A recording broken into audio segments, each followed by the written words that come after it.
Okay, good day to all science students. In this video lesson, we are going to tackle about bases, acid, and salt solution. What are practical examples of solutions in everyday life? In your everyday activities, you often come across various types of solutions. For example, various household chemicals like vinegar, a mixture of acetic acid and water, is used in cooking, while bleach, a solution of sodium hypochlorite, is used in disinfecting or cleaning. You may prepare salt and water mixture and observe that adding salt to water causes it to dissolve and form a solution. If sodium chloride is used in water, the resulting solution is a saline solution. You may be familiar with many common acids and bases. Acetic acid is the major component of vinegar, while vitamin C is ascorbic acid. Ammonia is the pungent base present in cleaning agents and disinfectant. Magnesium hydroxide and other bases compose antacids, medicines used to treat hyperacidity. While acids and bases have practical uses, their effects are not always beneficial. Acids and bases have distinct properties. Knowing these properties will help us distinguish and use these substances properly and appropriately. These substances are present in different aspects of daily life, from the essential functions of the body systems to the use of cleaning products, medicines, and cosmetics. Acids have the following general properties. Acid tastes sour, o maasim ang acid. Acetic acid and lactic acid give sourness to vinegar and sour milk respectively. Isa po yan sa katangian ng acid. Number 2, acids cause color change in plant dyes, which serve as acid-base indicator. They also turn blue litmus paper to red. So, ginagamitan po natin ng litmus paper kasi may mga acid na hindi pwedeng tikman. Ano po, kung sabi natin maasim ang acid, what if that acid is poisonous? Hindi siya pwedeng tikman. So, ginagamit natin ay indicator. Meron tayong tinatawag na litmus paper or may ibang halaman na tinatawag na acid-base indicators. Acid reacts to certain metals such as calcium, magnesium, and iron, producing hydrogen gas. Kagaya ng pako, pag na-expose po siya sa acid, nagiging kalawang. Mamaya ipapakita natin dito sa dulo ng video. Acids conduct electricity when in aqueous solution. A solution of sulfuric acid in water can conduct electricity. Examples of acid solutions commonly found in both in home and schools environment that can react in litmus paper. A litmus paper is a strip of paper treated with a natural water-soluble dye that changes color depending on whether the substance it is soaked in is acidic or basic. Okay, here are the examples. Number 1, sulfuric acid, also called oil of vitriol, used to manufacture dyes, pigments, fertilizers, explosives, drugs, detergent, and other acids. Hydrochloric acid, also known as muriatic acid, a solution of hydrogen chloride gas in water. And then citric acid, a natural preservative that is commonly used in the kitchen, especially in baking and cooking. Acetic acid, also called ethanoic acid, a component of vinegar produced from the fermentation of natural carbohydrates. Okay, pumunta naman tayo sa base. Ano ba ang mga katangian naman ng base? Bases taste bitter. The basic substance contained in ampalaya contract makes it bitter. Bases are slippery or soapy. Bases also cause color change in plant dyes. Bases like acids can also conduct electricity when in aqueous solution. Okay, examples of basic solutions commonly found both in home and schools environment that can react in litmus paper. So number 1, sodium hydroxide, commonly called caustic soda or lye. Magnesium hydroxide, a white powder largely produced from seawater, primary source of magnesium and metal. Ammonium hydroxide, also called aqua ammonia, a solution of ammonia gas in water, widely used in fertilizer industry. Ito naman pong caustic soda or lye, ginagamit naman po yan as basic materials in making detergent powder or bar. Okay, salt solutions. Salt solutions. The aqueous solution of sodium chloride has a wide range of uses. It has medicinal uses and it can be used as a gargle to help soothe sore throat or even in wound cleaning. A cutting-edge application features a water lamp that runs on saline solution, allowing the energy produced to be used for charging a smartphone. Aside from sodium chloride, here are some example of salt solutions. Okay, we have magnesium sulfate, commonly used in bath water to promote relaxation and provide relief for sore muscle. Sodium bicarbonate or baking soda used in bread making.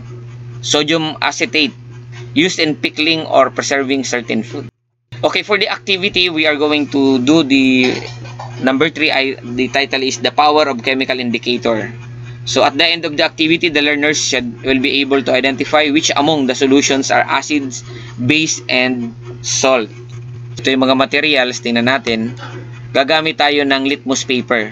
The litmus paper is a strip of paper that is chemically treated with dye. This strip is placed in the liquid sample to determine the solution as acid, base, or salt. There are 2 types of litmus paper. We have blue and red. The blue litmus paper changes to red in acidic solutions, while red litmus paper changes to blue in basic solution. If the litmus paper does not change color in both blue and red litmus papers, the test solution might be a salt.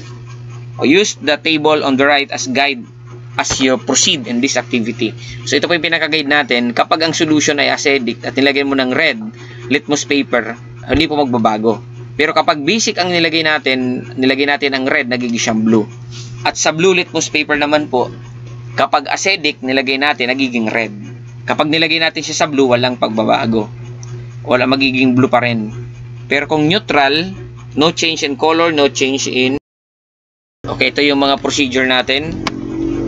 Pero kung sakaling wala tayo nung litmus paper as indicator, pwede tayong gumawa ng improvised indicator, kagaya ng kamote top and eggplant. Tingnan natin kung paano ba ginawa ang acid-base indicator.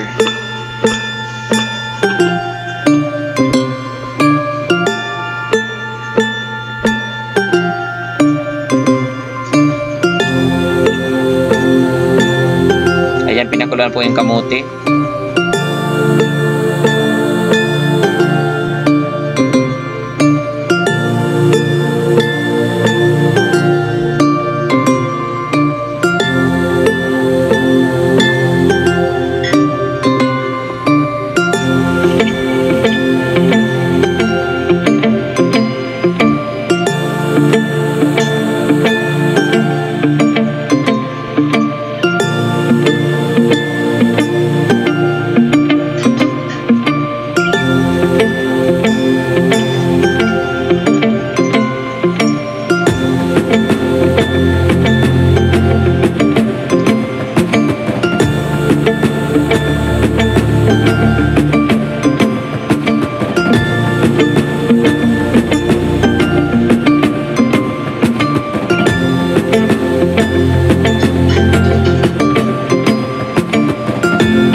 Ayan, pwede na pong gamitin yan as indicator. Ito naman po yung experiment na ginawa natin. Panoorin natin. Ayan, naglagay tayo ng toothpaste, detergent powder, dishwashing liquid, we have vinegar, coffee, calamansi extract, and then tap water. Okay, tingnan natin yung magiging effect. Dito po sa toothpaste, ito yung blue, yung red. Yung red po ay medyo nag-blue ng konti. Ito naman sa powder ng detergent, talagang yung red naging blue. Talagang totally blue po siya. At ito naman yung dishwashing liquid. Same effect doon po sa detergent powder. Naging blue din po yung red. Sa vinegar naman, naging pula yung kulay blue. And then, ganun din sa kalamansi, naging pula yung kulay blue. And then also sa coffee, meaning, ang coffee talaga po is mataas ang acidity. And then sa tap water, no change.